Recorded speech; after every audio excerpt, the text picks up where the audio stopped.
রব বলে বান্দা দুইটা ভিক্ষার হাত আমার দিকে তুলে দে, আমি আল্লাহ তোর চাওয়াও পূরণ করব, তোর হাতকে এমন ভাবে রহমত দিয়ে ভরপুর করব, সেই রহমতের হাতটা তুই মুখের মধ্যে মেখে নে, রহমত তোর চেহারায় লেগে যাবে, তোর মাথাকে আমি আল্লাহ কোথাও ঝুঁকাতে দিব না। যার দিল নবীর প্রেম নিয়ে রবের দরবারে ঝুঁকে যায়, ওয়াতু ইজ্জু মানতাশা ওয়াতু ইজ্জু মানতাশা ওয়াতু ইজ্জু মানতাশা, রব তাকে সর্ব জায়গায় ইজ্জত দান করেন। সুবহানাল্লাহ।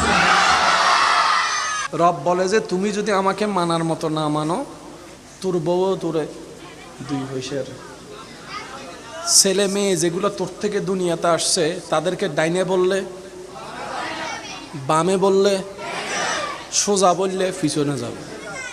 আর তুই যদি আমি রবকে খুশি করে চলতে পারস, আমি বলতে থাকবো, আপনারা শুধু সুবহানাল্লাহ বলতে পারবেন ইনশাল্লাহ? দেখি কিভাবে বলবেন, একবার বলেন তো সুবহানাল্লাহ। শুরু থেকে শেষ সবাই ইমানি আওয়াজে কি বলবেন একটু বলেন তো দেখি। রব বলে যে আমাকে খুশি করে, রব বলে যে আমাকে খুশি করে যদি চলতে পারস নবীর প্রেম নিয়ে, সাধ্যমত যদি চেষ্টা করস আমি রবকে খুশি করার আহকাম মেনে চলার, তাহলে আমি রব তোকে কথা দিলাম, তোর ঘরের দায়িত্ব আমি রব নিলাম, তোর সুস্থতার দায়িত্ব আমি রব নিলাম, তোর পরিবারের দায়িত্ব আমি রব নিলাম, তোর রিজিকের দায়িত্ব আমি রাজ্জাক নিলাম, তোর ঘরের সমস্ত দায়িত্ব আমি রব নিলাম, তোর বউয়ের দায়িত্ব আমার, তোর সন্তানের দায়িত্ব আমার, তোর ছেলে মেয়ের দায়িত্ব আমার, তোর মেয়ের বিয়ের দায়িত্ব আমার, তোর নাতি নাতনির দায়িত্ব আমার, তোর পরিবারের দায়িত্ব আমার। শুধু তাই নয়, তোর ব্যবসার প্রতি আমি রবের রহমত থাকবে, তোর চলার প্রতি আমি রবের রহমত থাকবে, তোর জ্ঞানের প্রতি আমি রবের রহমত থাকবে। তুই রাত্রেবেলা অসুস্থ হয়ে দুর্বল হয়ে ঘুমাই যাবি, সকালে উঠাই দেওয়ার দায়িত্বটাও আমি রবের, সকালে উঠাই দেওয়ার দায়িত্বটা আমি রবের। শুধু তাই নয়, যখন তুই কুল্লু নাফসিন যায়িকাতুল মউতের সাথে সচক্ষে সাক্ষাৎ করে চিরবাস্তবতাকে আপন করে নিয়ে যখন তোকে গোসল দেওয়া হবে কুসুম গরম পানি দিয়ে, যখন তোর শরীরটাকে আবৃত করা হবে সাদা কাফনের কাপড় দিয়ে, যখন তোকে সবাই মিলে কবরস্থানের কবরে রেখে ডানে বামে মাটি দিয়ে উপর থেকে মাটি দিয়ে কবর অন্ধকার করে দিবে, সেই কবরের মধ্যে আমি রবের রহমত তোর সাথে থাকবে, রবের রহমত তোর সাথে থাকবে। শুধু তাই নয় বান্দা, তাই নয় বান্দা, ইজা জুলজিলাতিল আরদু জিলজালাহা ওয়া আখরাজাতিল আরদু আসকালাহা ওয়া ক্বালাল ইনসানু মা লাহা, যেদিন পৃথিবী ধ্বংস হয়ে যাবে আমি রবের হুকুমে সবাই হাসরের ময়দানে ইয়া নফসি স্লোগান নিয়ে আসবে, কেউ কাউকে চিনবে না, আপন থাকবে না, রক্তের বন্ধন থাকবে না, প্রিয় বলতে কোনো শব্দ থাকবে না, ভালোবাসার কোনো অস্তিত্ব থাকবে না। যেই দিন তুই হবি বেসাহারা, নফসি নফসি নফসি করবি, তখন আমি আল্লাহ তোকে রহমতের মাধ্যমে স্মরণ করব, তোকে রহমতের মাধ্যমে স্মরণ করব।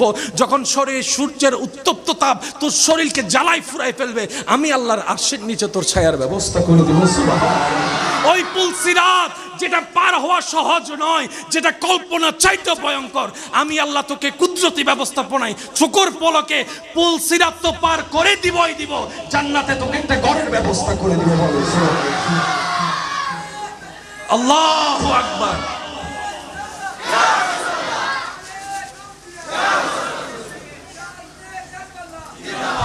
উচ্চ আওয়াজ একবার বলেন মারহাবা, আরেকটু জোরে বলেন না মারহাবা।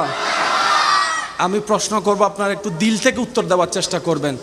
আমাদের একজন আল্লাহ আছে? আমাদের একজন রব আছে? আমাদের একজন প্রতিপালক আছে? আমাদের একজন মালিক আছে? তিনি সব কিছু দেখে? তিনি সব কিছু দেখে? আচ্ছা, তিনি সব কিছু শুনে? তিনি বান্দার ডাক শুনে? তিনি বান্দার মনের কষ্ট জানে? তিনি দিতে পারে? ওনার ভান্ডারে কোনো কমতি আছে? ওনার ভান্ডারে নাই বলতে কোনো শব্দ আছে? উনি দিতে কি কোনো কিপটামি করে? উনি দিতে কি কোনো আপন পর বিবেচনা করে? দেওয়ার ক্ষমতা আছে? বাহিরে দিতে পারে, ভিতরে দিতে পারে, পাহাড়ে দিতে পারে, সাগরে দিতে পারে, মাটির ভিতর দিতে পারে, হাসরে দিতে পারে। এমন একজন রব যার অন্তরে থাকে, তারা টেনশন কি? সেজন্য আপনার আমার হাজার কিছু থাকার পরও ঘুমের ওষুধ খেয়েও ঘুম হয় না টেনশনে। আর কারবালার ময়দানে ইমাম হোসেন সুন্দর করে ঘুমাচ্ছেন, আনন্দের সাথে ঘুমাচ্ছেন, শান্তির সাথে ঘুমাচ্ছেন। উনি বলে আমার রব আছে, রব আছে, রব আছে। যে এখান থেকে বলতে পারবে আমার একজন আছে, টেনশন নাই, প্রত্যেকটা কিছুর একটা নির্দিষ্ট সিস্টেম আছে। আপনি আমি মানি না মানি, সিস্টেমের বাইরে যাওয়া যায় না। আম গাছে কখনো জাম আশা করা যাবে, এটা সিস্টেম। এটা কি, একটু উত্তর দিতে হবে, এটা কি? আপনি ক্যামেরা দিয়ে কখনো মাইকের কাজ করতে পারবেন, এটা কি? সিস্টেম। এটা কি? সৃষ্টি জগত ঠিক তেমনি ভাবে রব্বুল আলামিনের দেওয়া কিছু সিস্টেম আছে। সুবহানাল্লাহ বলে।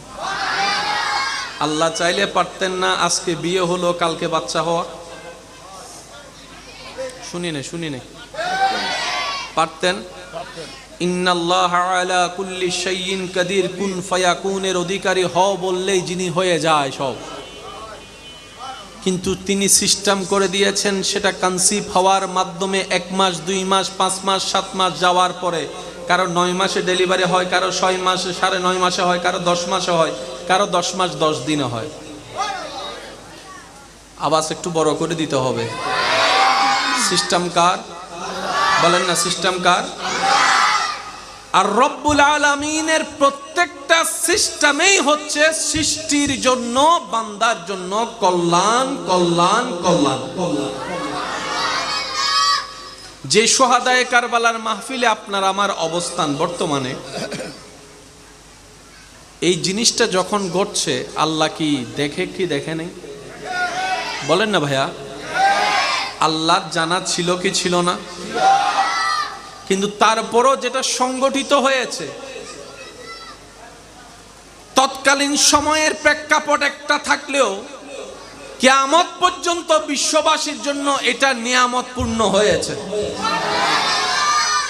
কারণ এই একটা ঘটনাই পৃথিবীবাসীকে আঙ্গুল দিয়ে দেখিয়ে দিয়েছে, পার্থক্য করে দিয়েছে হক কারা না হক কারা, রবের পক্ষে কারা রবের বিপক্ষে কারা, জান্নাতি কারা হবে জাহান্নামী কারা হবে।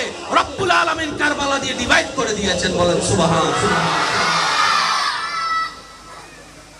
আল্লাহর হিকমতে আঙ্গুল দেওয়ার অধিকার কারো? আল্লাহর হিকমত কামা হক্কুহু ভাবে বুঝার কোনো ক্ষমতা আমাদের কারো? আমরা খাওয়াইয়া বাঁচাই রাখি, আমরা খাওয়াইয়া বাঁচাই রাখি, আর রব না খাওয়াইয়া বাঁচাই রাখে। সুবহানাল্লাহ। আমি শুনি নাই। ইউনুস নবীকে মাছের পেটে আল্লাহ পাক রেখেছেন কতদিন? বলেন না, যেটা জানেন বলেন, কতদিন? ইউনুস নবীকে আল্লাহ তাআলা মাছের পেটে রেখেছেন 40 দিন। 40 দিন পর্যন্ত এই রকম বদ্ধ ঘরের মধ্যে অক্সিজেন আসা যাওয়ার ব্যবস্থা যেখানে নেই, সে জায়গায় উনি জীবিত ছিলেন। না ছিল খাবার পানি, না ছিল খাবার, তাহলে একজন মানুষ হিসেবে বাঁচার মতো পরিস্থিতিতে ওইখানে ছিল না। কিন্তু বেঁচেছেন কিভাবে? আপনি সহজে উত্তর দিবেন, এটাই তো রব্বুল আলামিনের কুদরত, এটাই তো আমার রবের কুদরত। সুবহানাল্লাহ বলতে থাকে, এটাই তো রবের কুদরত। ইউসুফ নবীকে ভাইয়েরা কূপের মধ্যে ফেলে দিয়েছেন। একটা ছোট্ট বাচ্চাকে একটা গভীর কূপে যদি উপর থেকে ফেলা হয়, পড়ার সাথে সাথে তো হাড্ডি গুড্ডি ভেঙে যাওয়ার কথা, মাথা ফেটে যাওয়ার কথা, ব্লিডিং হওয়ার কথা, রক্তাক্ত হওয়ার কথা। কিন্তু রব্বুল আলামিন সেখানে ইউসুফ নবীকে হেফাজত করেছেন, আবার সেই জায়গায় খাওয়ার ব্যবস্থা করেছেন, পানির ব্যবস্থা করেছেন রব্বুল আলামিনের কুদরতিভাবে। রব্বুল আলামিন জানাই দিতে চাই, বান্দারে তোদের টেনশন করার দরকার নাই, আমি মালিক, আমি খালিক, আমি রব তো তোদের জন্য আছি। সর্বদা তাওয়াক্কুলটা আমি রবের উপর রাখ, জীবন চলতে থাক। তোর জন্য বন্ধুরা ভাইয়েরা যেখানে রাস্তা বন্ধ করে দিবে, আমি আল্লাহ সেখান থেকে গোলাপ ফুল ফুটাই রাস্তার ব্যবস্থা করে দেব। ওই রকম একজন আল্লাহ আমাদের আছে না নাই? একটু আওয়াজটা বড় করে দিতে হবে, আছে না নাই? আমাদের কোন জিনিসটার মধ্যে একটু পরিষ্কার করতে হবে, সেটা হচ্ছে আল্লাহর উপর তাওয়াক্কুলের জায়গায় একটু আমাদেরকে গসা মাজা করতে হবে। আল্লাহর উপর তাওয়াক্কুলের সেক্টরটা একটু নোংরা হয়েছে আমাদের অন্তরে, ময়লা পড়ে গিয়েছে, সে জায়গায় একটু দুলা মোজা দিয়ে পরিষ্কার করে সে তাওয়াক্কুলটা শক্ত করতে হবে। কথা বলেন ঠিক কিনা? আসুন ভাইয়েরা, আজকের এই মহান আয়োজনের মধ্যে এসে আমরা যেন 2-4টি কালিমা শিখতে পারি, বুঝতে পারি। আল্লাহ যেন আমাদেরকে সে তৌফিক দান করে। আমিন। জানাই মোরা তোমায় হে হোসেন নবীজি আওলাদ সালাম জানাই মোরা তোমায় সালাম জানাই মোরা তোমায় জানি না কেমন করে ছিলেন নবী সোনার মদিনায় জানি না কেমন করে ছিলেন নবী সোনার মদিনায় যে সময় নিষ্ঠুর সীমার তোমার গলায় তলোয়ার চালায় হে হোসেন নবীজি আওলাদ সালাম জানাই মোরা তোমায় সালাম জানাই মোরা তোমায় যে সময় এ জিদের দল তোমার গলায় তলোয়ার চালায় হে হোসেন নবীজি আওলাদ সালাম জানাই মোরা তোমায় যে গলায় চুমুকেতেন আল্লাহর হাবিব নবী মুস্তাফায় যে গলায় চুমুকেতেন আল্লাহর হাবিব নবী মুস্তাফায় কিভাবে